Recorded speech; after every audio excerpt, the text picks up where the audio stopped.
নমস্কার সবাই, আপনাদেরকে স্বাগত জানাই আমাদের আরও একটি ব্লগে। আজকে বাবার সাথে বেরিয়ে পড়েছি। বাবার সাথে আজকে বায়না ধরেছি হাট যাব। আজকে হচ্ছে বুধবার, আর আজকের দিনে আমাদের গ্রামের পাশে হাটতলার মোড়ে একটি খুব সুন্দরভাবে বড়োভাবে হাট বসে।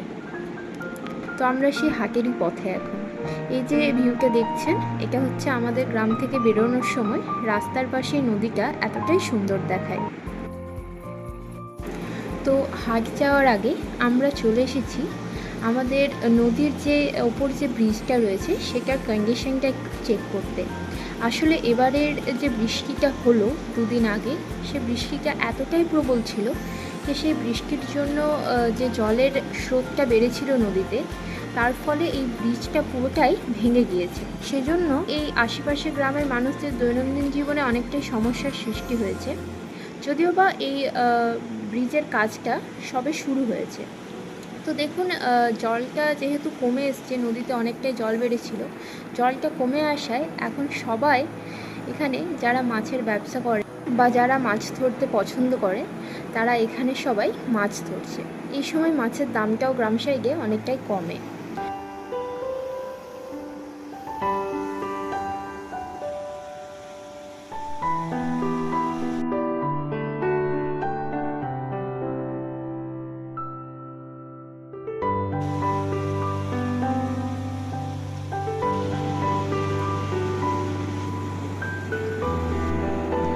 নদীর আশেপাশে কাশফুলগুলো কি সুন্দরভাবে ফুটে রয়েছে।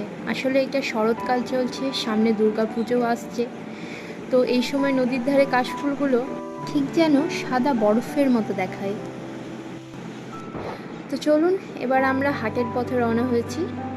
হাটে যাওয়ার রাস্তাটাও খুব সুন্দর। এই যে দেখছেন এটা সামনে, এটা হচ্ছে একটা আমবাগান। এই আমবাগানের পরেই, আমবাগানটা পেরিয়ে গিয়েই আমরা হাটে পৌঁছে যাব। এই লোকেশনটা আমরা সবাই বলে থাকি হাটতলা জায়গাটা, কারণ এখানে হাট বসে। এই হাটটা না বহু পুরনো হাট। এই হাটটা আমার বাবার দাদু জন্মের আগে থেকেই বসছে, যদিও বা লোকেশনটা এখন চেঞ্জ হয়েছে।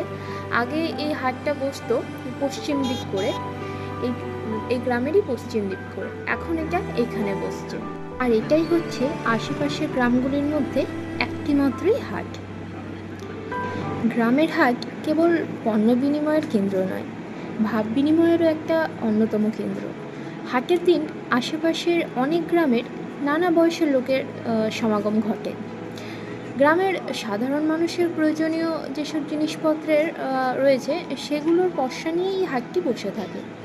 খুব বেশি দামের জিনিস এখানে বিক্রি হয় না। সাধারণত কৃষিজীবী, মৎস্যজীবী এবং ওই ক্ষুদ্র কুটির শিল্পীদের সাধারণ পণ্য সামগ্রী নিয়েই এই হাটটি বসে থাকে। তো চলুন হাটটা একটু ঘুরে দেখা যাক।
আমাদের হাট করা কমপ্লিট হয়ে গেছে।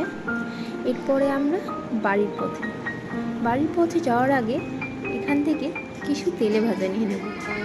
প্রদীপ কাকুর এই দোকানের তেলে ভাজাগুলো খেতে ভীষণ সুস্বাদু হয়।